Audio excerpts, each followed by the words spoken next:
Hello and welcome to Notes from the Conservatory, a podcast from the Bob Cole Conservatory of Music at California State University, Long Beach. My name is Richard Cooper, and I'm the audio-video engineer for the Conservatory, where I also teach classes in composition and electronic music. This podcast will chronicle conversations and interviews about the world of music from our faculty, students, and guest artists. Our first episode is a conversation between Professor Craig Richey and the internationally renowned pianist Joseph Kalichstein. Craig Richey studied at the St. Louis Conservatory and earned his master's degree from Juilliard, where he studied with Mr. Kalichstein. Before joining the faculty at Cal State Long Beach, Craig taught for 10 years at the 3rd Street Music School Settlement in New York City. In addition to his career as a pianist and teacher, Craig is also a successful film composer. His films have won several prizes at the Sundance, Berlin, Toronto, and Tribeca film festivals. Joseph Kalichstein is an Israeli-born American pianist who, at the age of 21, was awarded the Young Concert Artist Award. A year later, he performed with the New York Philharmonic under Leonard Bernstein in a nationally televised concert. In 1969, he received his master's degree from Juilliard, and that same year he won the Levant Trip piano competition. In 1977, he performed for the inauguration of President Jimmy Carter. He has played with some of the leading orchestras around the world, including the London Symphony Orchestra under Andre Previn. In 1983, Kalichstein became a member of the Juilliard faculty. He has made many recordings and performs internationally with the Kalichstein-Laredo-Robinson Trio. Now, here are Craig Richey and Joseph Kalichstein. All right, well, my name is Craig Richey on the piano faculty here, and I'm joined by renowned pianist and pedagogue Joseph Kalichstein, who's giving us a master class this afternoon. And I had the good fortune of studying with Mr. Kalichstein from, how old was I? Maybe 16 or 17. 3 years of high school, 2 years of college. Oh my God! You lived to tell, to survive. To tell. Yes. And it's a huge thrill to finally have our schedules work out, to have you here. A great thrill for me to be with you and to be where you teach and to your students. And I think maybe a great place to start, since you're here to teach, is to ask you what you feel is your greatest responsibility as a teacher. Well, I guess like doctors, do no harm. And we don't even have to swear to it, you know. They have an oath. That's we don't true. have an. I'm saying it in jest, but it's true, because in the quest for improvement and for knowledge and for searching for artistic truth with a capital T and all that, you can do harm. How do you prevent that? I think just like playing music, you listen, you react. You try and empathize, you try and figure out what goes on in the hands and the mind of the person you're torturing, and you don't torture. What year was it that you won the Levant Trip? Oh, we are going into Middle Ages now. 1969. Wow. I kind of closed the door on that poor competition because 2 years later, George Sell, who was the great conductor of Cleveland Orchestra, passed away, and he was really the moving spirit behind that competition. So there haven't been any winners since. How important do you think competitions are now to the development of young careers as concert pianists? Or I went full circle with competitions. Like everybody else who has an artistic bent, you have a very healthy skepticism about it, because how can you compete? Mm-hmm. How can you say this one is better than this one? I mean, this is not sports where you can actually time someone and or know whether the ball on the serve fell on the line or outside the line. There is no such thing. So one resists it, and one thinks it's artificial, and it's only too easy to see the faults.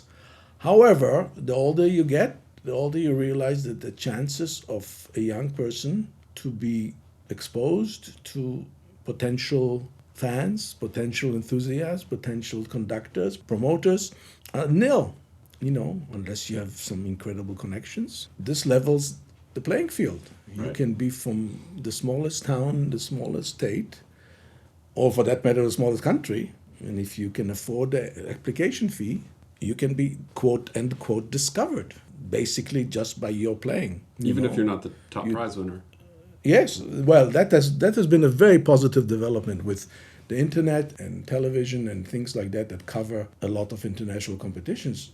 Millions of people watch it and follow it. You can have someone, either an important booker or an important manager or an important conductor, hear somebody in the semi-final round and say, to hell with the jury, I think this kid is terrific. So that's a great opportunity.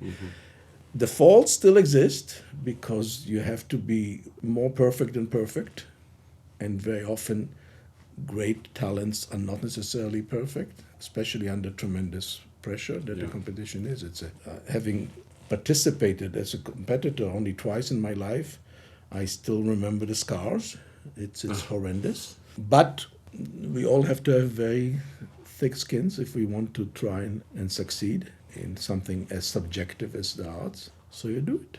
I remember you advising me about that when I was studying with you, and you said of the Levant Trip that you weren't the best pianist that day, but that you were the most musical.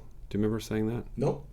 I swear to you, I don't remember. What I remember taking from it was the idea, and I think that I tell my students, that hopefully the playing that's really going to stand out in a situation like that is someone who has a really special voice. Well, no question. And I must have said something like that. If that's the quote you remember, all I meant is that I wasn't perfect pianistically. I didn't hit all the right notes.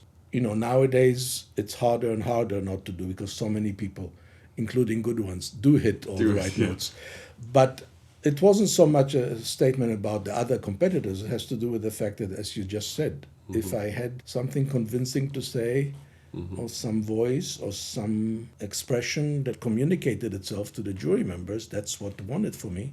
And in the end, that's what wins it for anybody. Right. With an audience, yes, you want to hit all the right notes, but that's not what gets you the reaction. Because God knows, the computer can do it better than you can in terms of hitting all the right notes. And yet the computer doesn't communicate anything.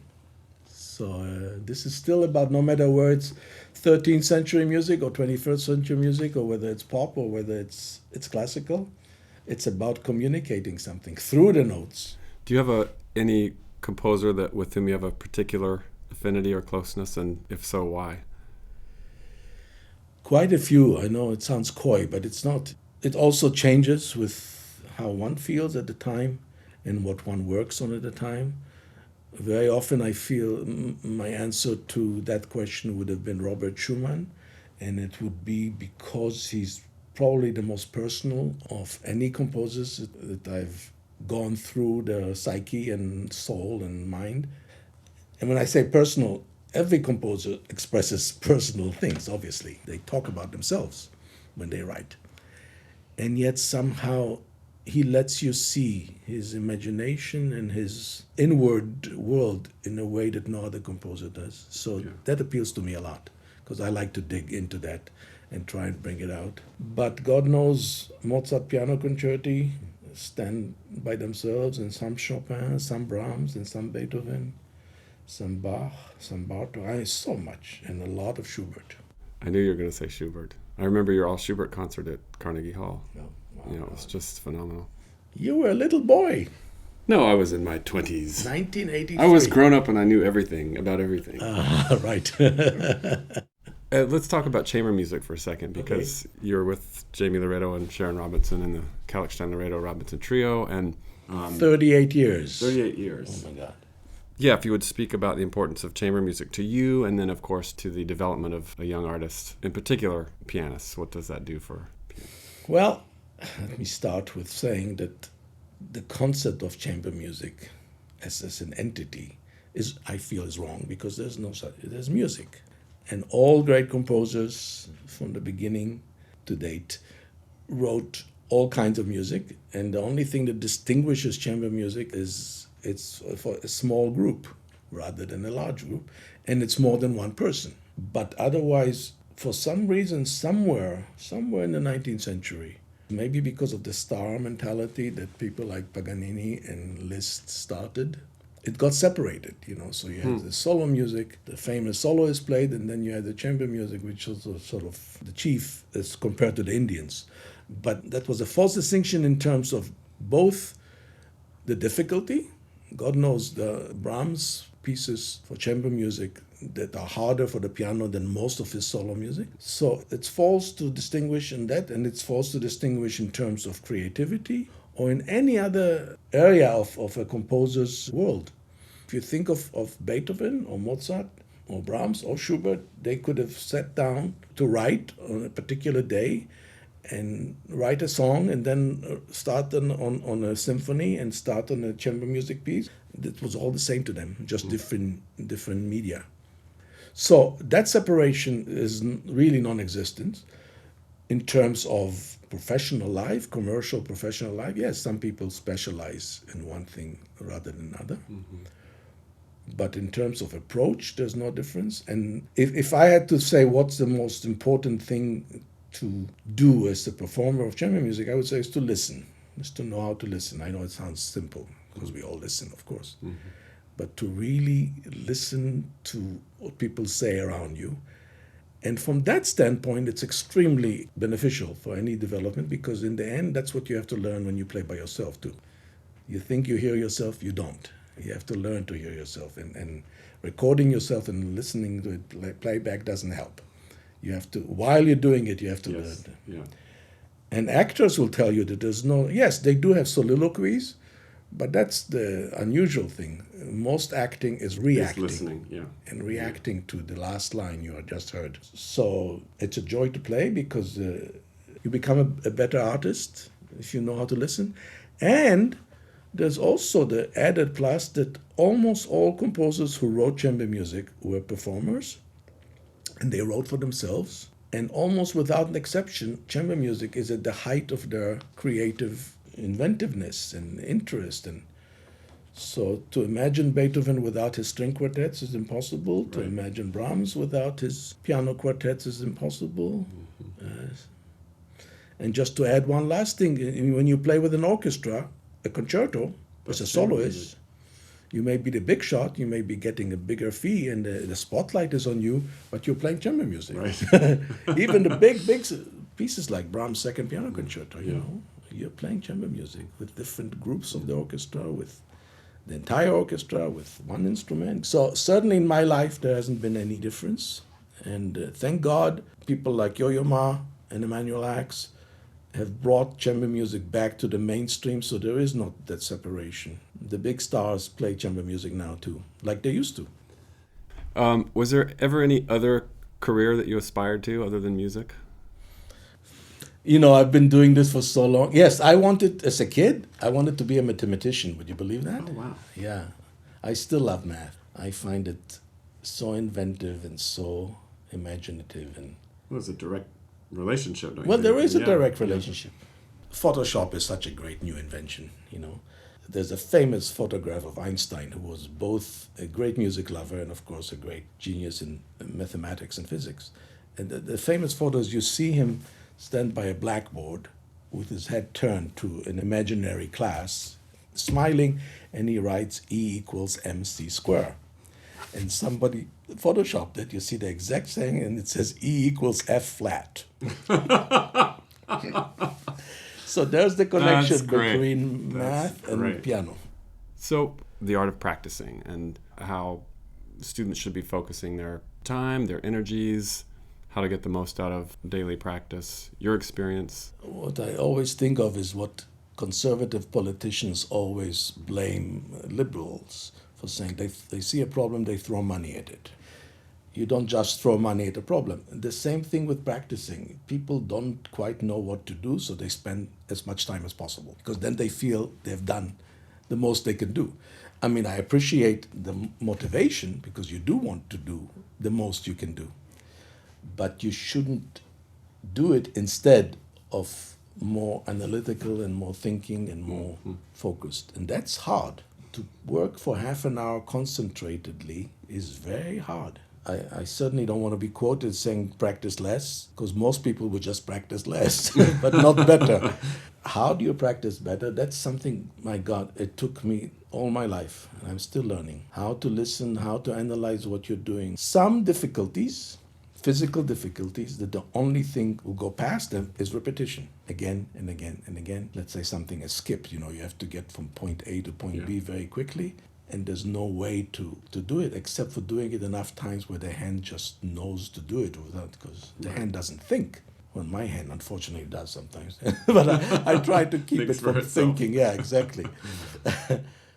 So yes, sometimes dumb repetition is absolutely necessary. But very often you have to try and figure out what it is that's not going right. And if you can figure it out and focus on that, that can be more beneficial than just repeating the same wrong motion again and again and again. Not to mention the fact that if you do something wrong, the more time you do it, the more you're learning that. So it's a little bit like being stuck in the mud, you know. Yeah. Just pressing you the have to accelerator doesn't do it. Having said that, it's very hard, and experience helps. There is the need to play again and again so it becomes part of your nature, the piece. You know, music is like a river, you have to let it flow. You have to play it again and again to learn how it feels. The combination of the two is obviously the important thing, quality and quantity. Do you still get nervous? All the time. Let's talk about nerves and psychology of performance. If I had an answer to that, I'll be writing books. Obviously, people who do yoga, people who do any kind of meditation, reach a point where you basically chase away your demons from your head.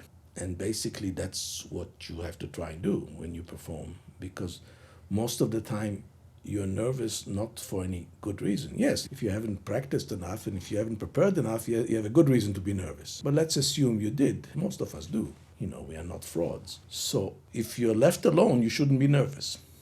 Why is it you get nervous? You get nervous because you start doubting yourself. Why you start doubting yourself, that I don't know. Obviously, the public does it to you, and the fact that you're exposing yourself in public does it to you, and that you can take away. You know, firstly, you don't want to take that away because there's excitement about that. Mm-hmm. Also, like sports or any other performance, it's the second that you do it that matters. You cannot say, all right, let me try it again. You can in recording, but in real life, you can't. So you have that chance, and that makes you nervous. Right. You know, if you watch a great golfer sink a ball from very far away, why was he able to do it just like they practice without letting the nerves interfere? I think that's where the focus and the meditation comes in. You try and chase away your fears. And sometimes I succeed, and it's a great feeling. And I think that when I succeed, I feel that I succeeded in chasing away things rather than thinking of it. It's not about concentrating on the music. You're concentrating on the music automatically. But I pity anybody who starts thinking about, you know, dinner while they play. You know, because then it's not fun. Then you shouldn't play. So and you know the music well enough. So it's about letting what you know flow uninterrupted through your body, and that's a lifelong challenge. Some people very, very rarely, hardly get nervous. Not never, but hardly. And it comes with some kind of self-confidence. I'm rarely jealous of anything that I'm jealous of. That kind of self-confidence. Not so much that I can do no wrong, but just like, you know, I know this stuff, so don't bother me. Let me do it, and I'll do it well. That must be a great feeling. Do the stakes ever feel different from you playing chamber music or playing solo performance?